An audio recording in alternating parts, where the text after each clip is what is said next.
नमस्कार फ्रेंड्स, झारखंड सरकार ने 2025 और 26 के लिए बजट पेश किया, जिसमें 1,45,000 करोड़ रुपए का प्रावधान रखा गया और उसमें आय और व्यय निर्धारित किए गए।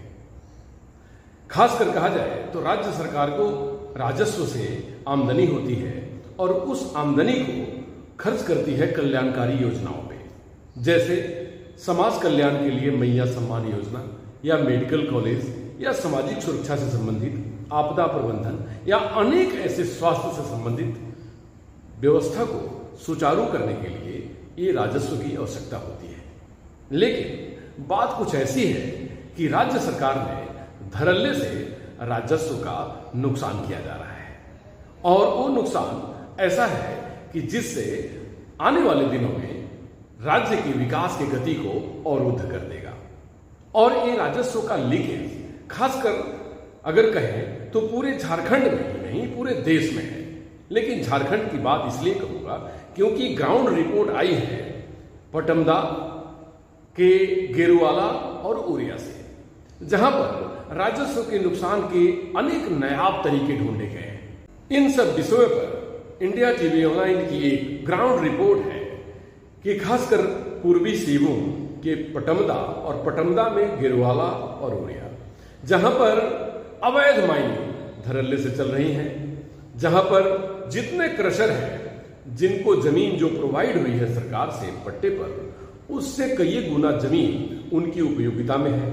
पॉल्यूशन मानक को देखें तब कई जगहों पे कमी पाई जा रही है और खासकर कहें तो जो पट्टे पे जमीन उनको मिली है क्रशर की उपयोगिता के लिए, उससे कई गुना जमीन पर उनका कार्य चल रहा है और उनके माल को स्टॉक किया जा रहा है, जिसका राजस्व सरकार को नहीं दिया जा रहा है। और अगर ओवरऑल रिपोर्ट की बात कहें तो इंडिया टीवी ऑनलाइन ने अपने ग्राउंड रिपोर्ट में पाया कि पूर्वी सिंहभूम के पटमदा, गेरुवाला और उरिया में जो अवैध माइनिंग के साथ साथ जो क्रशर चल रहे हैं अपने पट्टे पे ली हुई जमीन से अधिक जमीन की उपयोगिता में है और कई जगहों पर सुरक्षा मानकों का ध्यान नहीं रखा गया और साथ साथ सरकार के लाखों का राजस्व नुकसान वर्षों से किया जा रहा है।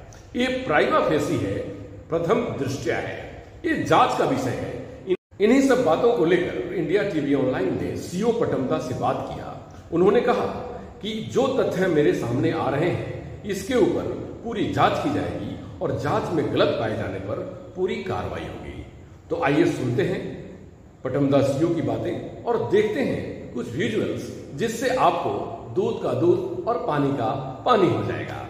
नमस्कार। और ये सवाल सीओ से बनता है, जिला अधिकारी से बनता है, जो पूछा जाएगा, जो ये बात पता चलेगी कि ये कार्य कैसे और क्या क्या यहाँ पर और गतिविधियां हैं और किस तरीके से जिला प्रशासन और जिला प्रशासन के आदेश और कौन से आदेश के अनुसार यहाँ पर कार्य हो रहे हैं, जो कि यहाँ पर एकर्स ऑफ लैंड है जो सरकार की प्रतीत होती है और ये उपयोग रायसन स्टोन क्रशर के द्वारा किया जा रहा है, जो कि सामने दिख रहा है।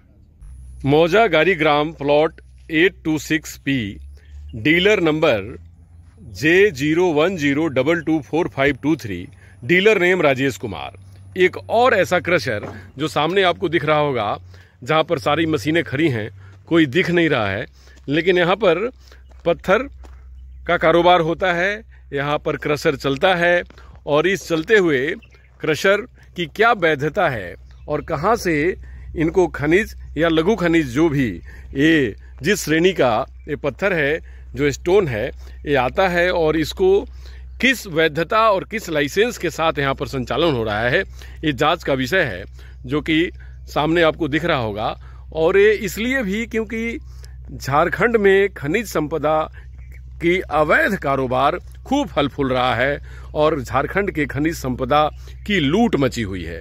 तो झारखंड में जो खनिज संपदा की लूट मची हुई है, उस लूट को छूट नहीं है। क्यों? क्योंकि लूट को बचाने का काम मीडिया का है, प्रशासन का है और हमारे जनप्रतिनिधियों का है। तो ये जरूर जांच का विषय है कि ये जो राजेश कुमार डीलर हैं, इनकी जो अपनी क्रशर है, ये कितनी वैधता है रखती है और ये कितना वैध है, क्योंकि खनिज संपदा हमारी संपत्ति है और अवैध तरीके से इसका खनन, उत्खनन या कारोबार नहीं किया जा सकता।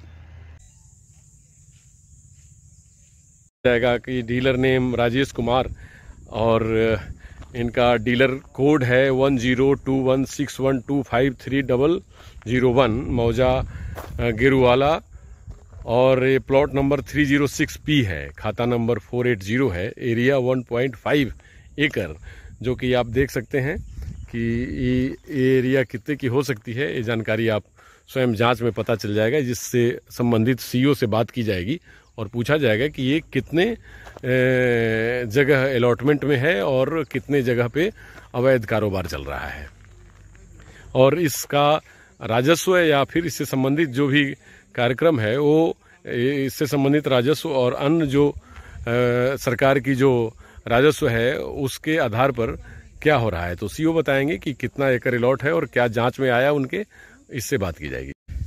गिरुवाला पटमदा MKM जो कि क्रशर है, और यहाँ पर स्टोन की क्रशिंग की जाती है, जो खास करके कंस्ट्रक्शन के काम में, रोड कंस्ट्रक्शन, बिल्डिंग कंस्ट्रक्शन के रूप में आया जाता है।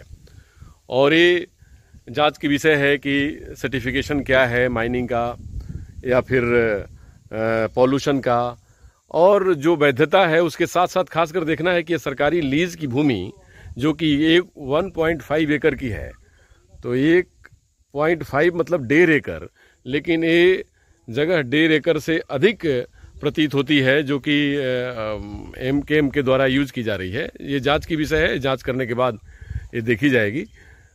यथास्थल पर जो परीक्षण किया जा रहा है इसके आधार पर ये रिपोर्ट निर्धारित है, लेकिन ये जांच की विषय है जो सामने है। Dealer name Shahzada Sohail Khan, dealer code 102140683001 मौजा गिरवाला, प्लॉट नंबर 306, खाता नंबर 480, एरिया 1.12 एकड़। लेकिन आपको देखने को मिलेगा कि क्या एरिया 1.12 एकड़ ही है कि जिसका इस्तेमाल शाहजादा सोहेल खान के या क्रशर में किया जा रहा है। ये सरकारी भू संपत्ति है जिसके ऊपर सरकार को टैक्स मिलती है, लेकिन ये खास करके जो इस्तेमाल की जा रही एरिया है वो कई एक एकड़ों में है। हमें ऐसा लगता है कि 10 से 15 एकड़ जगह है जो इस्तेमाल में है, और ये लगभग 10 एकड़ जगह के इस्तेमाल का कितना राजस्व होगा ये तो सरकार बताएगी और ये जांच का विषय है। लेकिन 1.12 एकड़ जगह पर जो इनको परमिशन मिला है वो कितने दिनों तक के लिए है, पॉल्यूशन का क्या सर्टिफिकेट है, सरकार का क्या सर्टिफिकेशन है, और जगह 1.12 एकड़ जगह दी गई है और इस्तेमाल में कितना है। तो ये सारी चीज़ों पर सीईओ से बात की जाएगी और उनसे पूछा जाएगा कि क्या उसका कोई पैमाइश है, उसका डिमार्केशन है, और ये सरकार का राजस्व का अगर नुकसान है तो ये क्यों है। Dealer name Sanjay Kumar Singh, dealer code 102125983001 मौजा गिरुवाला, प्लॉट नंबर 306, खाता नंबर 480, एरिया 1.12 एकड़। अब ये जांच का विषय है कि क्या ये एरिया 1.12 एकड़ मतलब 1.12 एकड़ ही है, और क्या इस एरिया को जो यूटिलाइज किया जा रहा है इसका परमिशन कहाँ से मिला है, किसने दिया है। क्योंकि जो भी एरिया की यूटिलिटी होती है उसका परमिशन सीईओ देते हैं और सरकार की तरफ से मिलती है। पॉल्यूशन के लिए पॉल्यूशन सर्टिफिकेट मिलता है, क्रशर के लिए भी सर्टिफिकेट दी जाती है विभाग की तरफ से, लेकिन क्या उसके लिए कितनी जगह इनको अलॉट की गई है 1.12 मतलब 1.12 एकड़। 1.12 एकड़ की जगह पर हमें ऐसा लग रहा है कि कई एक एकड़ों में इनका कारोबार फैला है, और उस चीज़ को जांच की जाएगी और सीईओ से बात किया जाएगा कि इतनी बड़ी जगह दी गई है तो उसके पीछे क्या कारण है और उसका क्या परमिशन है, और सरकार के राजस्व का जो दुरुपयोग है, सरकार के राजस्व का जो क्षति है उस क्षति को कौन क्षतिपूर्ति करेगा। तो ये देखने योग्य बात है, ये जांच करने योग्य बात है, और सरकार इस बात को खास करके बहुत गंभीरता से ले रही है। आजकल की सरकार के राजस्व को ज़्यादा से ज़्यादा ईमानदारी पूर्वक इकट्ठा किया जाए, लेकिन आप देख रहे होंगे कि ये 1.12 मतलब 1.12 एकड़ ज़मीन की जगह पर जो इस्तेमाल किया जा रहा है जगह, ये कितने एकड़ में होंगे, ये अंदाज़ा आप लगा सकते हैं कि ये काफ़ी बड़ी जगह है और इस बड़ी जगह को यूटिलाइज़ किया जा रहा है कंपनी के द्वारा। और कंपनी को 1.12 एकड़ जगह मिली है, जो कि उनके प्रमाण पत्र के ऊपर लिख रहा है कि 1.12 एकड़ जगह मिली है, लेकिन 1.12 एकड़ से जगह ही ज़्यादा है। और ये जगह खास करके ये बताती है कि सरकार के राजस्व का नुकसान इसमें शायद हो रहा हो, क्योंकि ये जांच का विषय है और सीओ से जब बात की जाएगी तो वो बताएंगे कि कितनी जगह का इस्तेमाल किया जा रहा है, कितने जगह पे ये कंपनी को कार्य करने का आदेश है और कितना जगह को यूटिलाइज़ किया जा रहा है। तो ये अपने आप में एक सवाल है जो कि सीओ बताएंगे। और एक बहुत बड़ी एरिया है, कई एक एकड़ों में, जो कि आप देख रहे होंगे, ये सारे इसी कंपनी से संबंधित है। और ये कंपनी 1.12 एकड़ जगह लेकर जो बड़ी जगह का इस्तेमाल कर रही है, उसका राजस्व का कैसे भुगतान किया जा रहा है, ये सारी बातों को इनसे जवाब मांगी जाएगी और ख़ासकर सीओ से पूछा जाएगा कि ये परमिशन कब और कैसे दिया गया। धन्यवाद। लेकिन जिन जिन लोगों का बोर्ड मिला है, बाकायदा उस पर उनका जगह एलोकेशन लिखा हुआ है कि इतनी जगह इनको अलॉट की गई है और वो जगह उनको यूटिलिटी के लिए दिया गया है। लेकिन अगर उससे ज़्यादा है तो क्या सर उसके ऊपर जांच हो रही है या कार्रवाई होगी? क्योंकि सरकारी राजस्व का सीधे सीधे नुकसान सर दिखाई दे रहा है। तो आप अपनी तरफ से सर क्या कहना चाहेंगे? वो पूरे गिरवाला क्षेत्र में जो खासकर इन क्रशर के द्वारा अधिक जमीन का उपयोगिता में रखने का, अधिक जमीन का उपयोग में रखने का जो मामला बन रहा है, ये जहाँ तक अधिक जमीन में उपयोग का जो ये मामला आपके द्वारा बताया जा रहा है, तो इसके संबंध में कोई लिखित हमको कोई विभाग से या ग्रामीणों के द्वारा कहीं से नहीं प्राप्त हुआ है। किंतु आप लोगों के द्वारा अगर संज्ञान में दिया जा रहा है तो हम अपने स्तर से इसको हम जांच करवाएंगे। और वैसे मैं संबंधित विभाग को सूचना दे चुका हूं। ग्रामीणों के द्वारा जो भी वहां कुछ इशू था, जैसे ये लोग कह रहे थे कि ब्लास्टिंग होती है ना, नियम के अनुसार नहीं होती है और ज़्यादा गड्ढा हो गया है, तो मैं संबंधित विभाग को सूचना दे करके खनन विभाग से आए हुए थे अधिकारी और वे जांच करके डीसी महोदय को अपना रिपोर्ट दे चुके हैं। इसके अलावा कारखाना अधीक्षक भी आए हुए थे बीच में और उनके द्वारा भी जांच किया गया था और उन्होंने भी अपना रिपोर्ट उपायुक्त महोदय को दिए हैं। सर, लैंड का जो इशू है, ये तो जो है सो चूँकि वो आपका जो है सो आपके अधीन आता है, अधिकारी के अधीन आता है। अगर इसमें जो है सो अगर वो लोग जो है सो ज़्यादा लैंड को एक्वायर करें जिससे कि सरकार के राजस्व के नुकसान हो रही है, उसमें आपकी क्या जो है सो आगे जो सो कार्रवाई होगी उसमें? लैंड की इशू जहाँ तक है और तो उसका नापी करवाया जाएगा, उससे संबंधित जितना पट्टा जो उसको जिस संबंधित विभाग से दिया गया है, तो जितना रकबा उसको दिया गया क्षेत्रफल से, उससे अगर ज़्यादा है तो उस पर जांच कर उस पर कार्रवाई किया जाएगा। जी, क्योंकि इसमें कई एक गुना सर जमीन का यूटिलिटी का रिपोर्ट आ रहा है, यूटिलाइजेशन का। तो सर इसमें क्या है कि अगर वो कई एक वर्षों से लगातार चलता रहा तो इसमें तो सर काफ़ी राजस्व का नुकसान होगा। तो उसके ऊपर सर क्या कार्रवाई हो सकती है? इसके ऊपर जैसे आप क्या जांच करेंगे और क्या बात होगी उसमें? उसमें अंचल अमीन के द्वारा नापी करवाया जाएगा। नापी करवाने के बाद कुछ तथ्यों की जांच किया जाएगा कि इस क्षेत्र में अतिक्रमण कब से किया है और कितने दिनों से हो रहा है। उसके अनुसार से रिपोर्ट बना करके हम लोग संबंधित विभाग को भेजेंगे। जी सर। तो इसमें सर जैसे कि जो लोग हैं, खास करके रुवाला और आपके क्षेत्र में जितनी भी क्रशर है, तो सबके ऊपर जांच होगी या कुछ खास एरिया में जांच की जाएगी? तो शिकायत जहां से हमको मिलेगी जी, वहीं पर जांच हमारे द्वारा किया जाएगा। जी। तो उनको क्या निर्देश दिया जाएगा? क्या वो उनको जितना एरिया पट्टा पर दिया गया है उस एरिया को वो बाउंड्री से या अपने किसी भी साधन से उसको अपने एक्वायर करके रखें, उससे ज़्यादा ना यूज करें? क्या उनके लिए निर्देश किया जाएगा? उनके लिए तो सुरक्षात्मक निर्देश के रूप में तो सबसे पहले ये है कि वे लोग जितना जमीन एक्वायर करते हैं उनको तो अपना तार का बाउंड्री या सीमांकन उनको तो पहले से ही कर लेना चाहिए था, है ना।